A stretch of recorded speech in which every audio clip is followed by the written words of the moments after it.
नमस्कार श्रोते हो, दीपक रेगे कथाकथन चॅनलवर तुम्हा सगळ्यांचं मनापासून स्वागत. मित्रांनो, आज तुम्ही ऐकणार आहात दत्तात्रय मानुगडे यांच्या शिवहार गप्पा या कथासंग्रहातली कथा. पण तत्पूर्वी तुम्ही जर आत्ता चॅनलवर पहिल्यांदा आला असाल किंवा अजूनपर्यंत चॅनल सबस्क्राईब केलेलं नसेल तर प्लीज चॅनल सबस्क्राईब करा. शेजारी घंटीचं चिन्ह आहे, बेल आयकन, तेही प्रेस करा. त्यातला ऑल हा पर्याय निवडा, म्हणजे मी माझ्या चॅनलवर कथा अपलोड केली की त्याचं नोटिफिकेशन तुम्हाला मिळेल ताबडतोब तुमच्या हातातल्या तुमच्या मोबाईलवर. मित्रांनो, दत्तात्रय मानुगडे लिखित शिवार गप्पा ऐकूयात. आम्ही रानात राहिलो होतो. मोकळी हवा, उन्हात ढेकळं तापत असलेलं रिकामं रान, दादाच्या शेजारी आमचं उभा असलेलं सपार, दादाचा सोन्या नावाचा कुत्रा, पिंजऱ्यातला त्यांचा हिरवा पोपट आणि आमच्या घरापुढे रंगात आलेल्या शिवार गप्पा. ही चांगली गोष्ट जणू मनाला आव्हानं आणि चालना देणारी होती. उन्हाळी सुट्टी चालू झाली होती. बाहेर उन्हाचा वणवा फार जाणवत होता. शेतात कासराभर चालत गेलं तरी पायाला चटके लागत होते. पण चालू वर्षीचा उन्हाळा मला काही वेगळाच जाणवत होता. शेतातली पिकं निघून जमिनी ओसाड पडल्या होत्या, तर जमिनीला काही ठिकाणी भेगा पडल्या होत्या.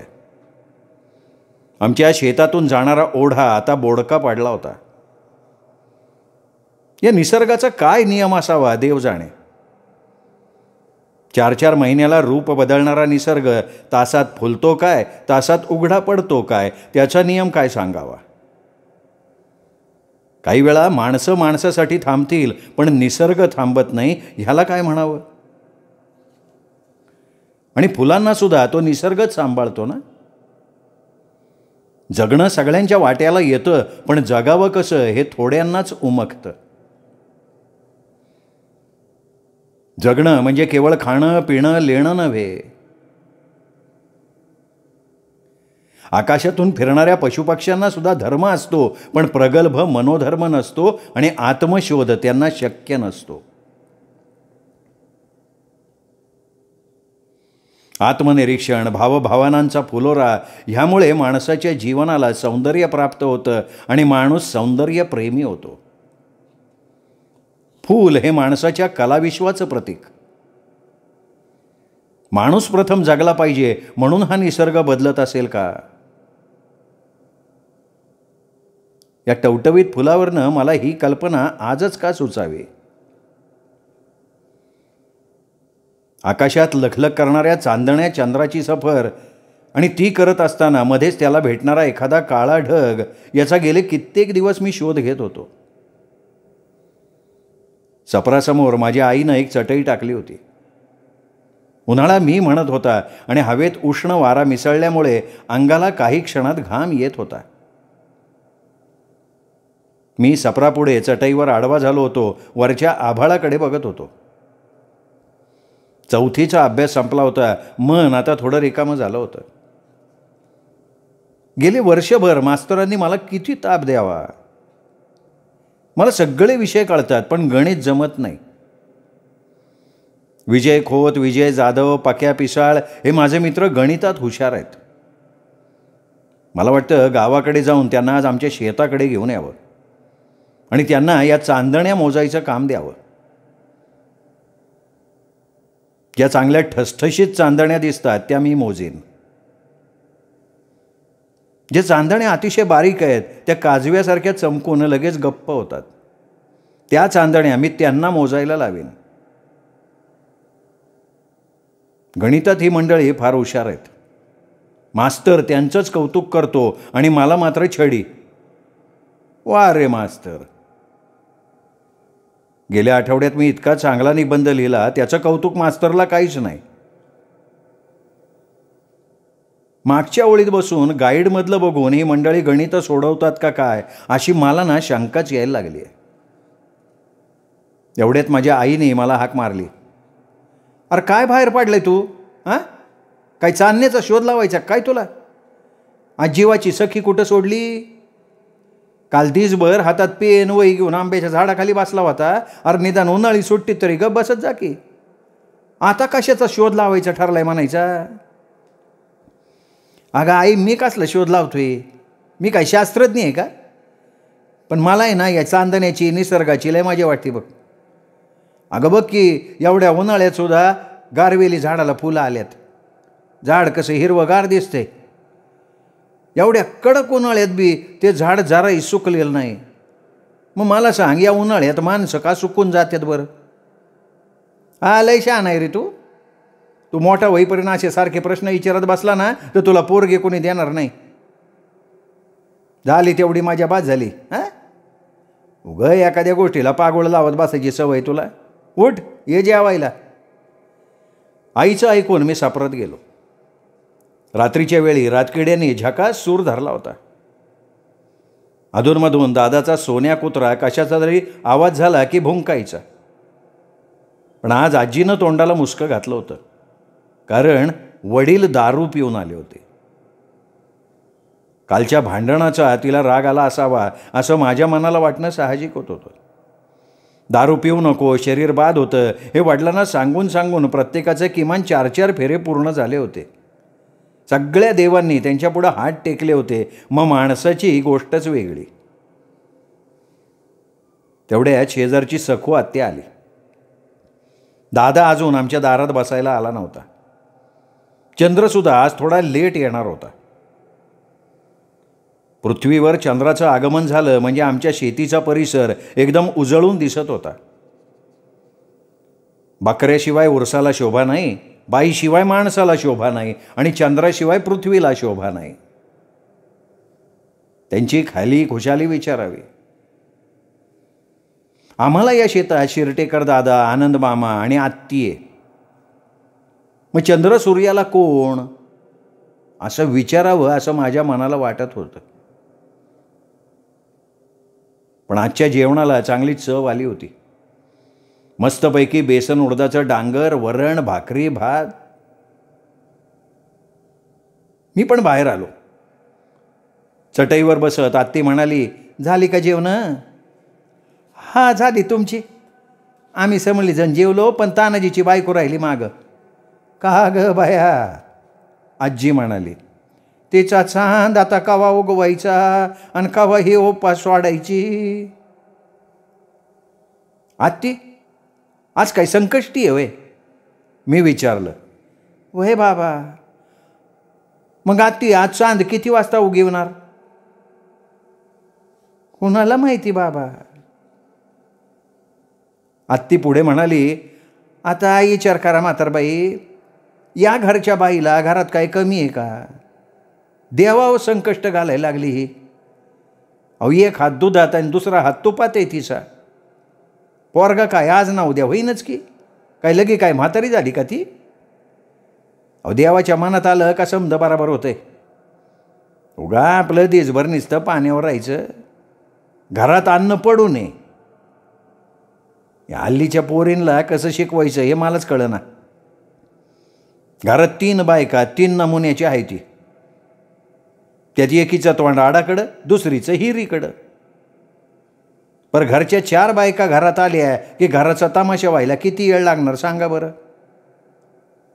हां, तुमच्या घरात तमाशा आणि आमच्या घरात रोज सिनेमा. मी मध्येच म्हणालो, बघा या पोराला अक्कल आहे पण पोराच्या बाला अक्कल नाही. नाही तर काय, रोज येतोय वाडीवरनं डोसून आणि करतोय घरात सिनेमा चालू. सरकारनं कुटुंब नियोजनावर बंदी आणली, मग दारू दुकानावर का नाही आणली बाया बंदी? अहो हत्तीबाई, घर 2 निघायची पाळी आली बरं का. आजी म्हणाली, काय खरं नाही बघा. पांडू मामाला शरीराची किंमत कळना, माणसाची किंमत बाजूलाच राहिली. अहो, माणसाचा जन्म एकदाच आहे, ह्यात माणसानं ओळखावं की.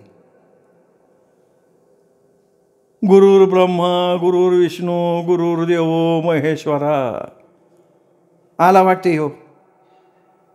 तेवढ्यात सोन्या कुत्रा शेपूट हलवत दादाच्या मागे मागे आला. सगळ्यांना चाटायला लागला. दादाला एक सवय होती, प्रत्येक शब्दाला तो जमिनीवर थुंकत होता. हा एक स्वभाव वगळता त्याचा स्वभाव तसा फार चांगला.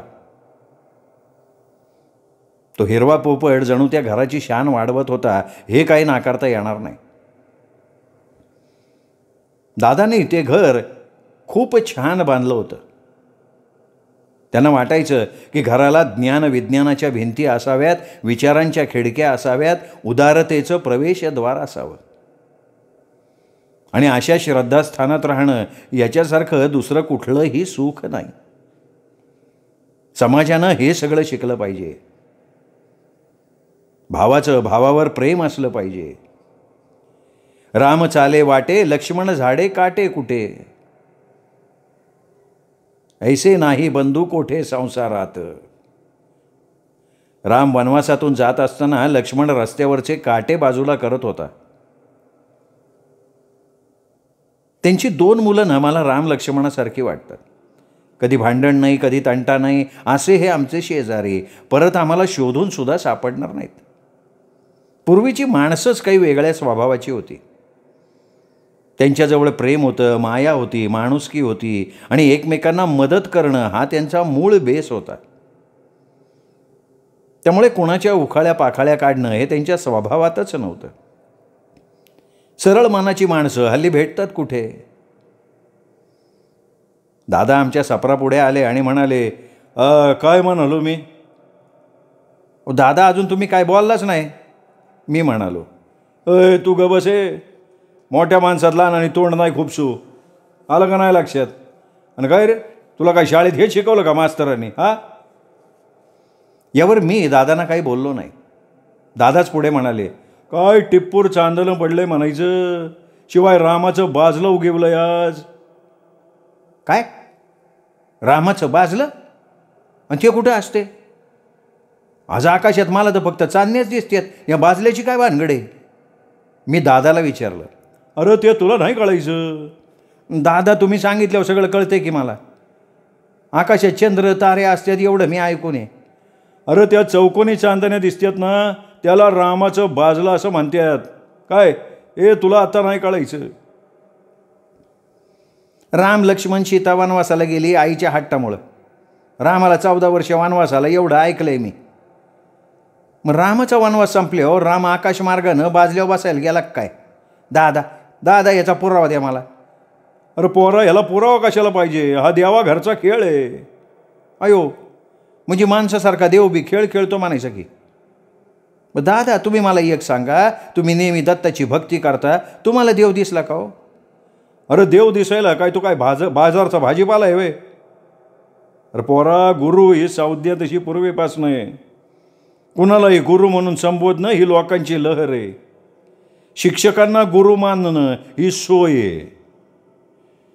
राजगुरु, लेखनगुरु, गानगुरु हे असं संबोधणं ही लोकांची लहर आहे. राजगुरु, लेखनगुरु, गानगुरु या मूळ गुरुपदाच्या पडछाया आहेत, पण सद्गुरू भेटणं लय अवघड आहे बरं का. ते कसं काय दादा?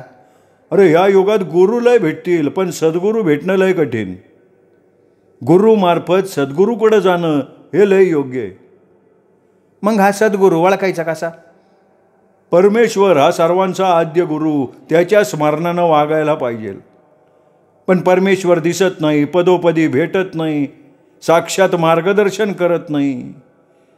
त्यामुळं माननीय गुरु भेटला ना तर त्यो बघताना देव होतो. गुरुदेव ब्रह्मगुरु हा विष्णू होतो. गुरुपौर्णिमेला याच गुरुचं पूजन केलं जातं, ते बी याच भावनेने. पण ही पूजनीयता प्राप्त झालेले गुरु प्रत्यक्षात असतात कुठं? पण कुणाला तरी त्या जागेवर मानलं जातं. ही पर्यायी प्रकारची मूर्तीपूजा असती. मूर्ती देव नसतो, पण देव पण या मूर्तीमुळं घडतं. ज्याचं ज्ञान मोठं आहे तो अनुग्रह करून गेला, पण सध्या काय झालंय, सध्या गुरु अनेक आहेत, त्यांच्याजवळ ज्ञान नाही. भक्तीच्या नावाखाली आणि द्यायला पावर नसताना बी भाविक आणि भोळ्या भक्तांना धचा मा सांगून ते एक प्रकारे बळजबरी करतात. हे चुकीचं आहे बरं का. आजी, मी, आई, दादाचं गुरुमार्गावरचं भाषण ऐकण्यात दंग झालो होतो. चांदण्यांच्या प्रकाशात दादाच्या मनाला भिडणाऱ्या गप्पा रंगात आल्या होत्या. दादा ज्ञानी होते. खरंच त्यांच्यावर गुरुकृपा होती. गुरु हा त्रिकाल ज्ञानी असतो हे मला समजलं. प्रत्यक्षात गुरु दारात येऊन अनुग्रह करणं ही भाग्याची गोष्ट असते, पण गुरुच्या मनासारखा शिष्यसुद्धा गुरुला भेटायला हवा. भक्ती केल्याशिवाय मुक्ती नाही, कष्ट केल्याशिवाय खायला मिळत नाही, अंगी शोधल्याशिवाय सापडत नाही, हेच खरं. शीतल चांदण्यात शीतलता अधिक भासत होती. माझ्या ज्ञानात भर पडत होती. रात्रीचे 10:30 वाजले आणि दादाच्या घरासमोर घंटी वाजायला लागली. चंद्र उगवला होता. तानाजीची बायको संकष्टीच्या निमित्तानं चंद्राला ओवाळायला लागली. काही क्षणातच चंद्राच्या प्रकाशानं आसमंत चकचकीत झाला. आत्ती म्हणाली, उठा म्हातारबाई, अंथरुणावर आडवं व्हा, संकष्टीचा चांद उगवला आता. दादा आत्ती त्यांच्या घराकडे जायला लागले आणि मी त्यांच्या पाठमोऱ्या आकृतीकडे बघायला लागलो. श्रोते हो, ह्या होत्या दत्तात्रय मानुगडेंच्या शिवार गप्पा. कशा वाटल्या कमेंटमध्ये लिहा. पुन्हा भेटूयात वेगळ्या लेखकाच्या वेगळ्या कथेसह पुन्हा एकदा. तोपर्यंत नमस्कार मित्रो.